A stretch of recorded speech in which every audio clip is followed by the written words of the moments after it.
In this video, we are going to talk about the basic properties of logarithms and rules of logarithms that we use to simplify expressions. Some of our basic rules of logarithms. We have several. First, we have we'll use natural log analog, so we have log base A of B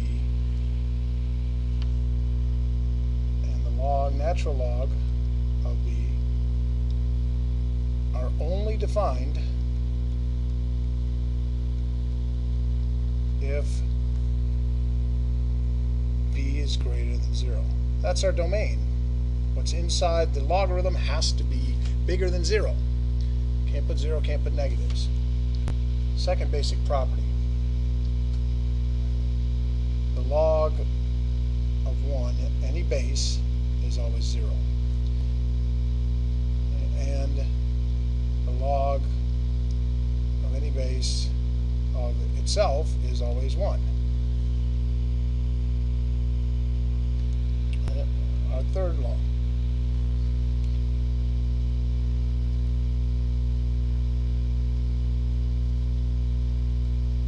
The log, this is the rule where the log and the base cancel each other out. Okay, now if you see it with base 10, it might look like this. 10 to the k power equals k. The log and the 10, remember there's a 10 there even though we don't write it. Or the natural log of e to the k is also k.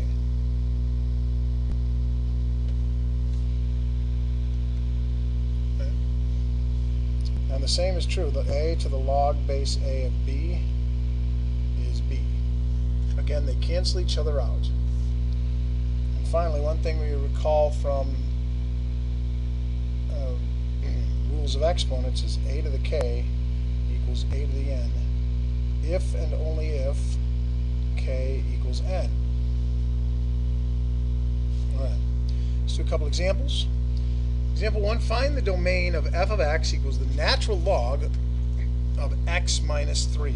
X minus 3 is all inside of the natural log.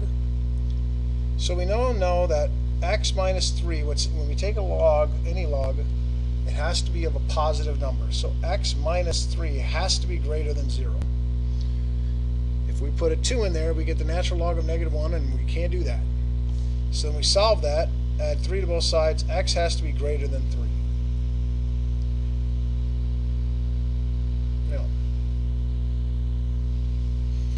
I'm going to show two different ways we can solve this one. Solving equations using basic properties.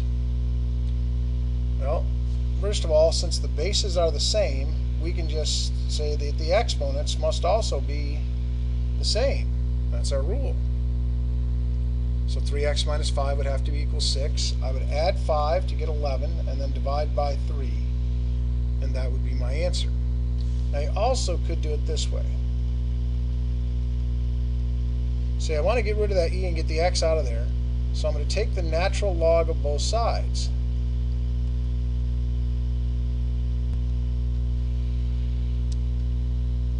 And when I take the natural log of both sides, the natural log and the e cancel. That's what they do. This is just 3x minus 5 equals 6. So we end up at the same spot and doing it the same way. Both ways are acceptable. The second way is a way we'll use later on in more sophisticated problems. Okay. So the rules of logarithms. There are three big rules of logarithms that we use. The first one, the log of v times w equals the log of v plus the log of w. And it comes from the rules of exponents. And by the way, this is a two-way street, so I could start here and go this way, or start here and go that way. But the way I simplify it and say it this way, 1 log multiplied is 2 logs added. And 1 log multiplied is 2 logs added. 2 logs added is 1 log multiplied because it is a two-way street. Our second rule, the log of v divided by w, so 1 log divided, you probably guess, is going to be 2 logs subtracted, and that's exactly what it is. 1 log divided is 2 logs subtracted.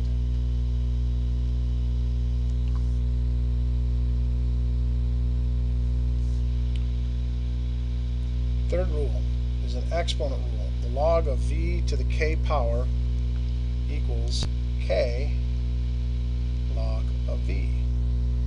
Okay, now this is an important rule for several reasons. Number one, it allows us to take this k that's on the inside of the logarithm, and on the other side we move it to the outside of the logarithm.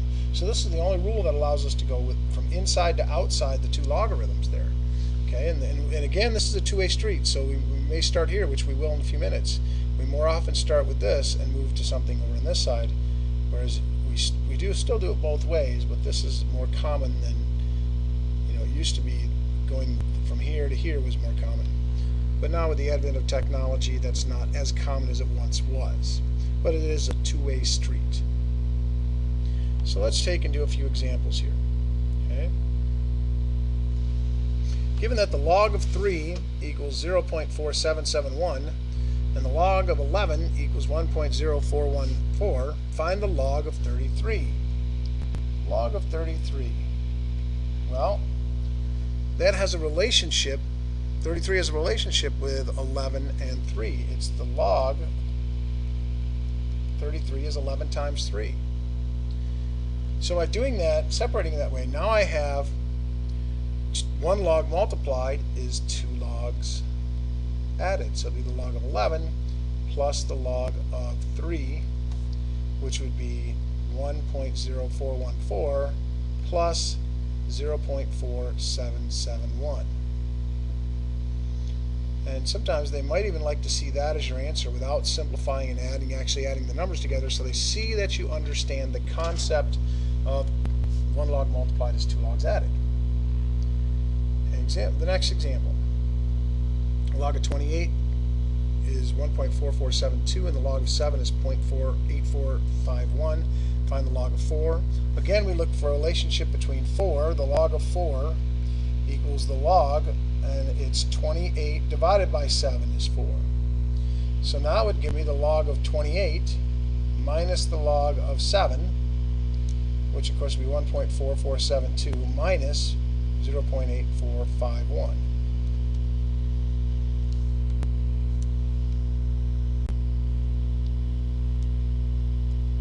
And again, you can leave it that way for now.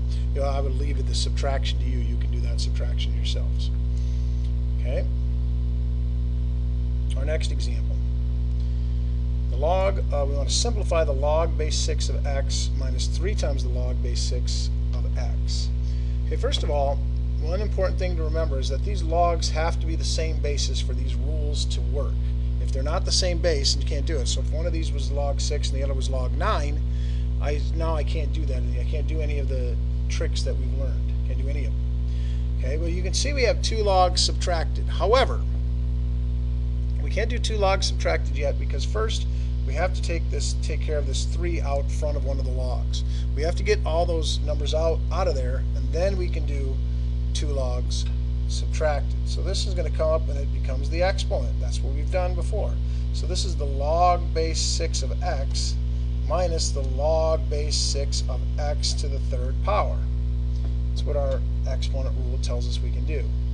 Now I have 2 logs subtracted is 1 log divided. So it would be the log base 6 of x divided by x cubed. That is the unsimplified version of the answer. However, we should simplify that fraction inside. There's an x on top and 3 x's on the bottom. So the 3 x's, one of them cancels. There's only 2 left, and then only a 1 is left on top. That would be the simplified version, certainly the multiple choice version if they ask you to do something like that. All right, one more. So first thing, same base, so we can do it, but now we got to move these exponents up here for both of these. Now this one already has an exponent, has a 3 there. Well, when the exponent's already there, and we're bringing another one up with it, we now multiply the 2 exponents together. So this would be the log base 4 of x to the 6th power, 2 times 3, plus the log base 4 of y to the 5th power. Now I have 2 logs added is 1 log multiplied.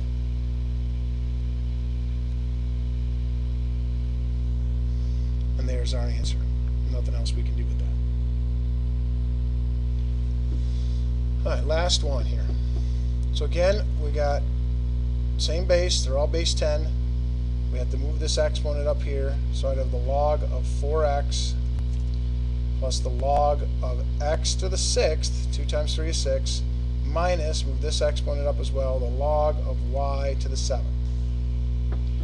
Now I'm going to do this in 2 steps, but a lot of you will be doing it in 1 very quickly when you realize the real quick way of doing that. So I have 2 logs added is 1 log multiplied. So if I'm going to multiply these two, it would be 4x to the 7th power minus the log of y to the 7th. Now I have 2 logs subtracted is 1 log divided, so it would be the log of 4x to the 7th divided by y to the 7th. That's our answer. And as I said, some of you will learn to skip from here to here very quickly.